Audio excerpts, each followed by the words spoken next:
গেল ৩১ জুলাই তেহরানে নিহত হন হামাস প্রধান ইসমাইল হানিয়া। হামলার দায় ইসরায়েলের ওপর চাপিয়ে কঠোর প্রতিশোধের হুমকি দেন ইরানের সর্বোচ্চ ধর্মীয় নেতা আয়াতুল্লাহ আলী খামেনি। শুরুর দিকে তেল আবিবে হামলা চালাতে ৪৮ ঘন্টার ডেডলাইন দেওয়া হয়, পরে বলা হয় কয়েকদিনের মধ্যে নেওয়া হবে কঠোর ব্যবস্থা। তবে ঘন্টা পেরিয়ে দিন আর দিন পেরিয়ে মাস হয়ে গেলেও এখনও প্রতিশ্রুতি বাস্তবায়ন করেনি ইরান। কেন সরাসরি হামলার ঘোষণার পরও কোনো পদক্ষেপ নিচ্ছে না তেহরান, এ নিয়ে উঠেছে প্রশ্ন।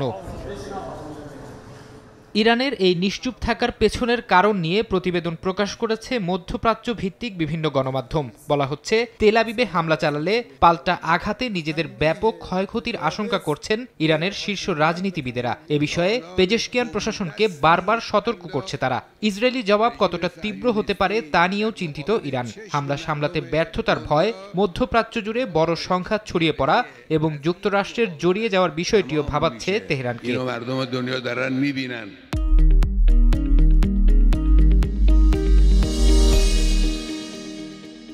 গাজায় চলমান যুদ্ধবিরতির আলোচনাকেও বাধাগ্রস্ত করতে চাচ্ছে না ইরান। তেহরানের কোনো পদক্ষেপ যুদ্ধ বন্ধে বাধা হয়ে দাঁড়িয়েছে এমন কথা বলার সুযোগ পশ্চিমাদের দিতে রাজি না পেজেশকিয়ান প্রশাসন।